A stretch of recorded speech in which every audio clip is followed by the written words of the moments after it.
Hello everyone, आपका स्वागत है ASRB नेट एग्रीकल्चर स्टैटिस्टिक्स के प्रिपरेशन के सीरीज पे और एक नए वीडियो पे। आज हम लोग देखेंगे यूनिट 1 से जो हमारा सिलेबस पे Bernoulli weak law of large number है, Bernoulli weak law of large number को। इस Bernoulli weak law of large number जो है वो है हमारा सिलेबस का ये हिस्सा, Bernoulli weak law of large number.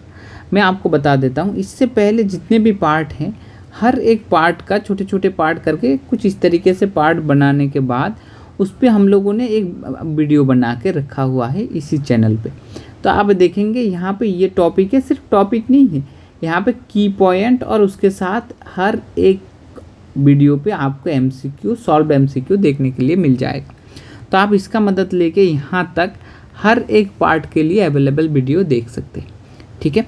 और उसके साथ हमारा एक कोर्स भी लॉन्च हुआ है जो हम लोग 2026 का जो ASRB नेट है उसको टारगेट करके हम लोग चल रहे हैं और विथ मिनिमल फ़ी बहुत सारे बच्चों ने ज्वाइन किया है। आप भी ज्वाइन करके इसका बेनिफिट ले सकते हैं। आप इस नंबर पे कांटेक्ट करके ना व्हाट्सएप पे ग्रुप के डिटेल्स वगैरह जान सकते हैं। अदरवाइज एक डेडिकेटेड वीडियो है कि ग्रुप हमारा कैसा बनेगा, कैसे प्रिपरेशन करेंगे, उसको भी देख सकते हैं। आई बटन पे क्लिक करके आप उसको भी देख के आप डिसाइड कर सकते हैं। चलिए हम लोग कोर्स मेन लेक्चर पे चलते हैं। अब यहाँ पे है हमारे पास Bernoulli weak law of large number. एक बार आप इन चीज़ों को समझ लीजिए, उसके बाद आपको दिक्कत होगा ही नहीं Bernoulli weak law of large number पे। चाहे कैसा भी क्वेश्चन हो आप अटेम्प्ट कर लेंगे, इसका गारंटी मैं लेता हूँ। देखो, Bernoulli weak law of large number में एक स्टेटमेंट में पढ़ता हूँ जो आपको थोड़ा सा ही समझ में आएगा, लेकिन अंत तक अगर आप देख लेते हो 3-4 मिनट तो आपको पूरा का पूरा चीज़ें एकदम क्लियर होने लगेगी। देखो, ये बोलता है कि state that the number of independent observation increases the sample mean convergence in probability to the true population mean. तो ये आपको कन्वर्जेंस इन प्रोबेबिलिटी का कॉन्सेप्ट बोलता है कि अगर आप मान लो आपके पास बर्नौली ट्रायल है, मैं मान लेता हूँ बर्नौली ट्रायल मतलब एक होगा सक्सेस, एक होगा फेलियर, और कुछ भी आउटकम नहीं। आप एक बार पास, एक बार फेल, एक बार यस, एक बार नो, जिसका 2 ही आउटकम, और पहले वाले को आप 1 से लिखो, दूसरे को आप 0 से लिखो। यही उसका क्राइटेरिया होता है कि आप आउटकम को 2 तरीके से लिखो। इसका प्रोबेबिलिटी P लिख सकते हो, इसका प्रोबेबिलिटी आप Q लिख सकते हो। तो यही होता है हमारे पास बर्नौली ट्रायल। आप मान लो आपके पास इस तरीके का n और इस तरीके का infinite number of Bernoulli trial आपके पास अवेलेबल है। आप अगर मान लेते हो कि आप मुझे छोटा सा सैंपल साइज लेना है, n इक्वल टू मान लो आपके पास 5 है, तो उस 5 से आप तो डेफिनेटली सैंपल मीन निकाल पाओगे ना। ये सैंपल मीन हर कोई निकाल पाता है एवरेज। आप 5 सैंपल को उठा लिए और उसका मीन निकाल दिए, सैंपल मीन। अब ये डेफिनेशन आपको बोलता है कि आप अगर सैंपल मीन जो है वो आपके ये वाला P जो है ना, ये पॉपुलेशन मीन है। ये पॉपुलेशन मीन को अप्रोच करेगा कब? अगर आपने जो यहाँ पे सैंपल साइज 5 लिया है उसको इंक्रीज करके ना ये x बार को बनाते हो, तो आप सोच लो आप सैंपल साइज को बड़ा बना लेके, मतलब 5 की जगह 50,000 सैंपल साइज लेके अगर आप सैंपल मीन निकालते हो तो ये सैंपल मीन आपका एग्जैक्ट पॉपुलेशन मीन को अप्रोच करेगा और इसका कन्वर्जेंस जो होगा वो प्रोबेबिलिटी कन्वर्जेंस से डिफाइन किया जाएगा। मोटा मोटा आप इतना समझ लो कि अगर आपके पास सैंपल मीन है तो सैंपल मीन आपका पॉपुलेशन मीन को अप्रोच करेगा कब?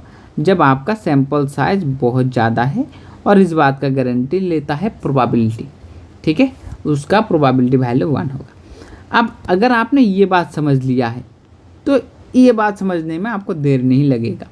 चलो मैं इन चीज़ों को आपको समझाता हूँ थोड़ा सा डिफरेंट वे में, किस तरीके से आप इसको समझ सकते हो। देखो, यहाँ पे एक बात मान लो, अगर आप P आप इस तरीके से लिखते हो ना, x बार माइनस P, अगर उसको आप लिखते हो less than equal to epsilon, तब आपका ये वैल्यू कन्वर्जेंस इन 0 से लेके कन्वर्जेंस इन 1 पे चला जाएगा, क्योंकि लेस और ग्रेटर में अंतर है। तो एक का वैल्यू 0 होगा तो एक का वैल्यू आपका 1 को अप्रोच करेगा। चलिए मैं इसको आपको वो अच्छे तरीके से समझाता हूँ ताकि आप कभी भी Bernoulli weak law of large number पे ना अटक जाए। मान लीजिए आपके पास सैंपल है x1 x2 इस तरीके से xn और भी सारा सैंपल है मैं मान लेता हूँ x इनफाइनाइट नंबर ऑफ हमारे पास सैंपल है। तो कोई बात नहीं, आपने ये सैंपल डेफिनेटली एक पॉपुलेशन से लिया होगा, तो मैं मान लेता हूँ पॉपुलेशन कैरेक्टर को आपने x से डिनोट किया है। तो डेफिनेटली हम लोग सैंपल जो लेते हैं वो किसी ना किसी पॉपुलेशन से तो लेते ही है। तो ये हमारे पास सैंपल है, ठीक है।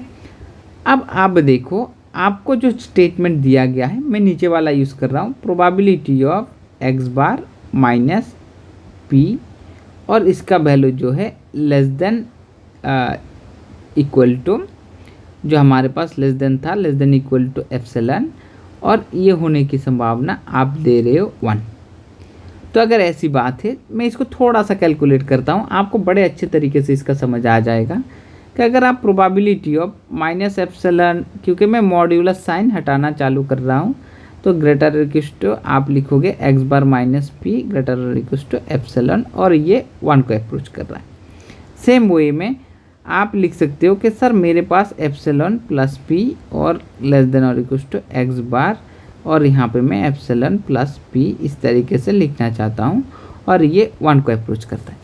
चलिए इसका मैं ग्राफिकल आपको दिखाता हूँ। ग्राफिकल अगर आप देखोगे ना, आपको बड़ा अच्छा लगेगा। अगर पहले से जानते हो तो अच्छी बात है, नहीं तो आप इन चीज़ों को इतना डिटेल में शायद ही आपने पढ़ा होगा। अब देखो, ये P जो है ये पॉपुलेशन मीन है। बर्नौली में P जो होता है प्रोबेबिलिटी वैल्यू होता है, तो ये 0 से लेकर 1 तक ही सीमित रहता है। अब यहाँ पे देखो, इस तरफ आप ले लो सैंपल साइज, इस तरफ आप ले लो सैंपल साइज को, और ऊपर की तरफ आपको क्या लेना है, ऊपर की तरफ आप ले लो प्रोबेबिलिटी वैल्यू। तो मैं मान लेता हूँ कि ये मेरा प्रोबेबिलिटी वैल्यू 0.1 है, ये 0.2 है, और यहाँ पे किसी जगह पे 0.5 और 0.7, और यहाँ पे मैं मान लेता हूँ 1, क्योंकि मैक्सिमम प्रोबेबिलिटी वैल्यू तो आपका 1 तक ही जाना है, उससे ज़्यादा कुछ जाना नहीं है। तो आपका प्रोबेबिलिटी वैल्यू क्या है, P। मैं मान लेता हूँ यही वो प्रोबेबिलिटी वैल्यू P का लाइन है, और आपको यहाँ पे दिखाई दे रहे हैं ना ये एप्सिलॉन। एप्सिलॉन है बहुत ही छोटा लेकिन पॉजिटिव वैल्यू। एप्सिलॉन क्या है, बहुत ही छोटा एक पॉजिटिव वैल्यू। तो अगर आप P प्लस एप्सिलॉन लेते हो तो P तो आपका ये वाला लाइन है ना, P इक्वल टू 0.5, तो P प्लस एप्सिलॉन आपका यहाँ पे हो जाएगा, मतलब ये वाला डिस्टेंस आपका एप्सिलॉन होता है। तो मैं मान लेता हूँ ये आपका P प्लस एप्सिलॉन का लाइन है। किसका लाइन है, P प्लस एप्सिलॉन का। तो ये जो पॉइंट होगा आपका ये रहेगा P plus epsilon. Same way में आप नीचे भी लाइन ले सकते हो। नीचे वाला क्या लाइन लोगे, माइनस एप्सिलॉन। तो मैं मान लेता हूँ ये वाला जो नीचे वाला लाइन है ये है आपका P माइनस एप्सिलॉन। अब देखो, आप पहला सैंपल ले लो, n का वैल्यू यहाँ पे आप n1 ले लो 1, यहाँ पे n इक्वल टू ले लो 10, फिर n इक्वल टू आपका 50, इस तरीके से n इक्वल टू आप यहाँ पे 100, यहाँ पे ले लो n इक्वल टू इन्फिनिटी। तो मैं धीरे धीरे बड़ा नंबर ले रहा हूँ, मान लो आप भी बड़े नंबर को ले रहे हो। अगर आप ऐसा लेते हो तो पहली बार में आपको दिखेगा कि प्रोबेबिलिटी वैल्यू यहाँ पर किसी जगह पड़ सकता है, दूसरी बार में आपको दिखेगा यहाँ पर किसी जगह पड़ सकता है, यहाँ पर पड़ सकता है, यहाँ पर पड़ सकता है, यहाँ पर पड़ सकता है। लेकिन जब आप n का वैल्यू बड़ा लेना चालू करोगे ना, तब आप देखना वैल्यू आपके इसी रेंज के अंदर ही रहेगा। अब इसको आप डेफिनेशन पे कैसे समझोगे, देखो यहाँ पे इस डेफिनेशन को अगर समझते हो तो इसमें आप अच्छे से समझ जाओगे कि जब भी हम लोग n का वैल्यू बड़ा लेंगे तब हमारा x बार और p दोनों के दोनों वैल्यू, इसका जो डिफरेंस होगा उस डिफरेंस हमारे एप्सिलॉन के अंदर ही रहना चाहिए, एप्सिलॉन डिस्टेंस के अंदर ही रहना चाहिए। अदरवाइज आप यहाँ पे समझ लो कि अगर आप सैंपल साइज बढ़ा लेते हो तो सैंपल मीन जो है हमारा ये दोनों वैल्यू के अंदर रहेगा। देखो इसका रेंज क्रिएट किया है ना, x बार नीचे का लिमिट ये है, ऊपर का लिमिट ये है। तो अगर आप सैंपल साइज बढ़ा लेते हो तो x बार का जो वैल्यू होगा इन दोनों के बीचों बीच रहेगा।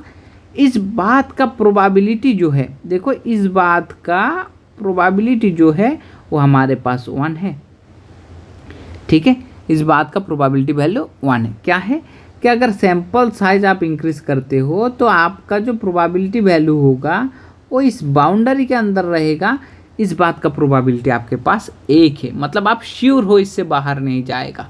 तो इसे बोला जाता है हमारा Bernoulli weak law of large number.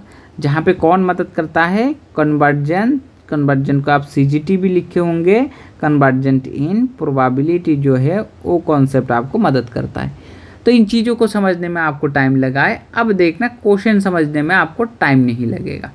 चलो मैं क्वेश्चन समझाता हूँ। यहाँ पे देखो, which of the following best traded Bernoulli weekly off large number. तो आपने अभी अभी पढ़ा है बहुत सारा कुछ कि sample variance converges to the population variance almost surely. नहीं, वेरिएंस के बारे में हमने कुछ नहीं पढ़ा है, तो ये गलत। Sample proportion convergence in probability to true population true success, मतलब ट्रू प्रोबेबिलिटी सक्सेस मतलब पॉपुलेशन मीन। ठीक है, पॉपुलेशन मीन, तो ये तो हमारा सही आंसर हो गया। Sample mean is always equal to the population, ये ऑलवेज बात है ना, बड़ा खतरनाक है। कन्वर्जेस टू ना, हम लोग कन्वर्जेस पढ़ रहे हैं, मतलब ऑलमोस्ट, ऑलवेज ऐसा नहीं होता है। सैंपल प्रोपोर्शन कन्वर्जेस टू 0, ये भी नहीं है। आप ऐसा मत कर देना probability of x bar minus p और आपका लेस देन अगर ग्रेटर देन 0 हो, टेंस टू 0, ये वाला स्टेटमेंट को देख के ये कन्वर्जेस टू 0 मत लिख देना। कन्वर्जेस हमारा हमेशा इस पॉइंट पे होता है, ठीक है, जो limit n tends to infinity वाला पॉइंट है। तो हमारे पास ऑप्शन बी जो है इसका करेक्ट बैठ जाता है। इसका एक्सप्लेनेशन यहाँ पे थोड़ा बहुत और भी है, आप चाहे तो देख सकते हैं आराम से। चलो अब है क्वेश्चन नंबर 2। क्वेश्चन नंबर 2 पे आपको बोला गया है कि x जो है आपका बर्नौली डिस्ट्रीब्यूशन को फॉलो करता है। तो बर्नौली विथ प्रोबेबिलिटी p है, तो आपको पता है x बार का वैल्यू होगा आपका 0.7, क्योंकि आपको पता है अगर x फॉलो करता है बर्नौली डिस्ट्रीब्यूशन तो उसका मीन जो होता है वो होता है ये वाला वैल्यू। यहाँ पे p होना चाहिए था, तो p के जगह पे अगर 0.7 लिखा है तो यहाँ पे आपका p का वैल्यू जो है वो है आपके पास 0.7। यहाँ तक तो बातें आपके लिए बराबर क्लियर होगा। अब यहाँ पे the variance of sample mean based on the n observation, variance of sample mean based on the n observation, sample mean का जो वेरिएंस होता है ना, अगर आप इसका वेरिएंस कभी निकाले होंगे तो वो होता है आपका सिग्मा स्क्वायर बाई एन, मतलब वेरिएंस ऑफ आपका जो भी सैंपल ऑब्जर्वेशन रहेगा डिवाइडेड बाई एन। तो यहाँ पे क्योंकि हमारा एक्स बर्नौली को फॉलो कर रहा है तो ये वेरिएंस किसका बैठेगा, बर्नौली का। बर्नौली का वेरिएंस का फॉर्मूला क्या है, पी क्यू बाई एन। पी का वैल्यू क्या है 3, तो फिर क्यू का वैल्यू क्या होगा, सॉरी पी का वैल्यू है 0.7, तो क्यू का वैल्यू क्या होगा 0.7 इंटू 0.3, क्योंकि आपको पता है पी इक्वल टू हमारे पास 1 माइनस क्यू होता है। तो आप यहाँ से क्यू निकाल सकते हो 1 माइनस पी करके। तो उस तरीके से हमारे पास ये वाला वैल्यू आ जाएगा। एक का वैल्यू 0.7 है तो दूसरा 0.3 होना ज़रूरी है। तो हमारे पास फाइनल यहाँ पे 0.21 डिवाइडेड बाई एन होता है, जो हमारे ऑप्शन नंबर बी के साथ मैच करता है। चलो नेक्स्ट क्वेश्चन देखते हैं।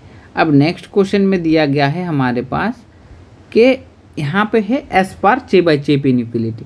तो आप यहाँ पे शायद इसको याद कर रहे होंगे। अकॉर्डिंग टू चे बाई चेप इनइक्वलिटी, जो हमारे Bernoulli weekly off large number है वो मदद करता है इस चे बाई चेप को प्रूव करने में। तो यहाँ पे आप देखोगे कि अकॉर्डिंग टू चे बाई चेप इसका वैल्यू जो होगा इस बाउंडेड एबव, मतलब इसका कोई अपर लिमिट तो होगा। तो ऐसा होगा, बाउंडेड एबव क्या होता है, बाउंडेड एबव होता है variance of X bar by n, variance of X bar by epsilon square. क्या होगा यहाँ पे, अगर एप्सिलॉन है कि एप्सिलॉन है तो एप्सिलॉन स्क्वायर होगा।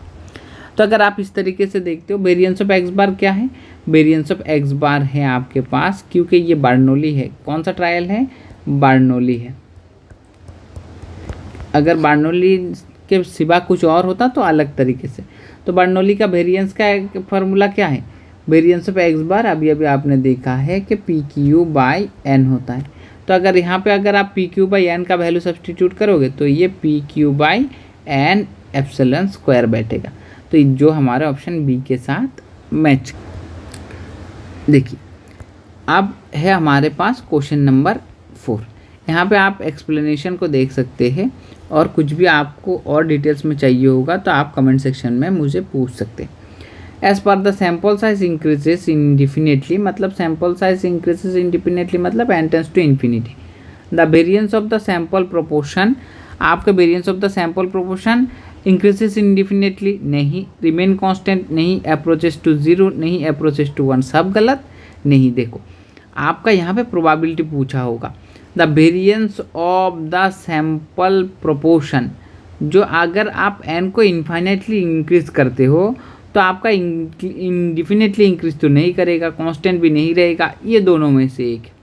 तो यह अप्रोचेस टू ज़ीरो और अप्रोचेस टू वन, ये किसको अप्रोच करेगा?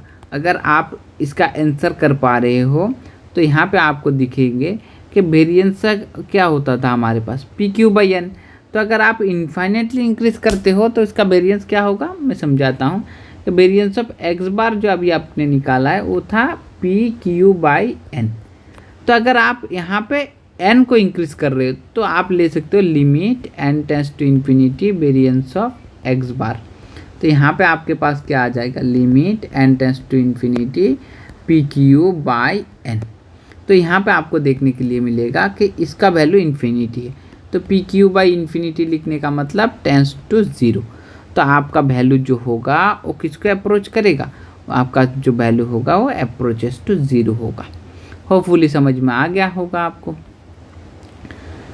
अब देखो क्वेश्चन नंबर 5, यही लास्ट क्वेश्चन होने वाला है, Bernoulli equilibrium of large numbers.